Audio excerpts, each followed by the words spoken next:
Girl, he is so into you, ain't he?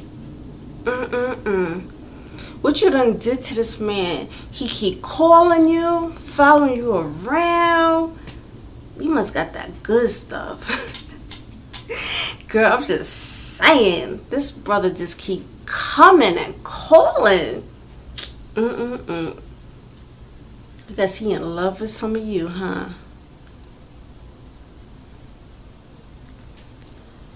Those are some of the things my friends would say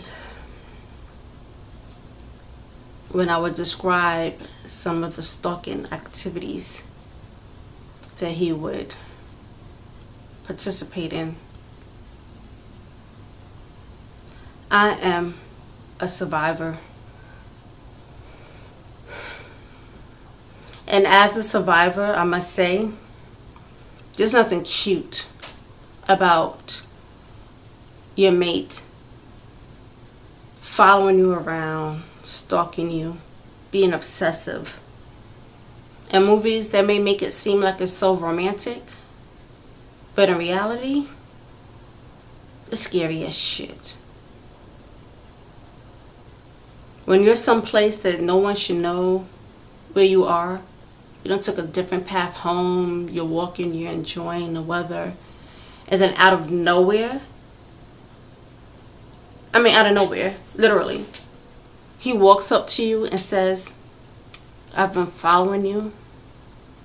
I've been watching you this whole time.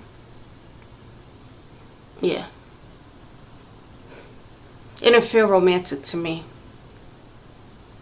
And I didn't know how to articulate it. I didn't say, he's stalking me. I never said to my friends I was being stalked. I never told them that I was afraid. I would just describe things and hope that they would catch on to what I was saying. It was on my way home and he just walks up on me. Or I was down in my building doing laundry and he jumps out the stairwell. Or he called me 40 times in the past hour. When I tried to break up with him, he cried and begged me to take him back and told me how much he loves me and that I will always be his. It wasn't romantic. Again, it was scary. And as a friend, with what I say to someone now, with the history that I have and the information that I have, I would really talk to my friend and figure out what's really going on in their relationship. What do you mean he called you 40 times in 1 hour? I mean, for me, that seems excessive. Maybe for someone else, it's not. I would suggest to not listen just as to what your friend may say is going on in a relationship, but to listen to how they sound about what they say. Do they sound happy? Do they sound afraid? Look at their facial expressions if you're face to face. If this is your friend and someone you've known for a while, you have a history with, you should be able to gauge this. And if they say to you something doesn't feel right, please don't say, oh girl, you just tripping. You just tripping. You know he in love with you. Say, that feeling that you feel, I say something don't feel right, that's your instinct. And if you're religious, it's the Holy Spirit. You have to trust your instincts. I didn't do that. I didn't trust my instincts.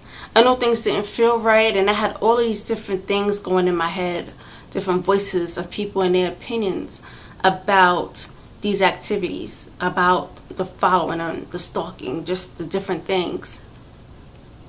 And I thought, well, maybe this is what romance is. Maybe this is when a man is really into you, what it looks like.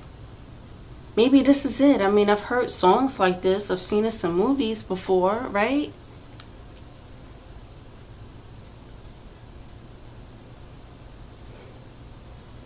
How could I have been so wrong? You know what I mean? Like, why was it so hard for me to trust myself? Like, why was it so hard for me to trust my instincts? Why was it so difficult for me?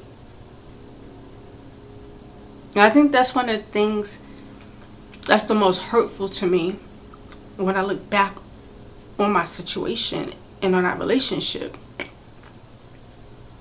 Is no matter what anybody else said, I should have trusted myself. And I should have trusted that feeling that said something was wrong. And I should have asked somebody for help. I just didn't know who. And so when people point fingers and they blame me and they go, well, you should have left early, or you should have did this, it's like, what point should I have left? Because by the time I realized something was wrong and I knew what to call it, I was so far deep into it that it wasn't that easy to leave, emotionally or physically leave. Because I didn't have the education that said, when somebody's stalking you and calling you excessively and seem obsessive, that you need to go and seek help.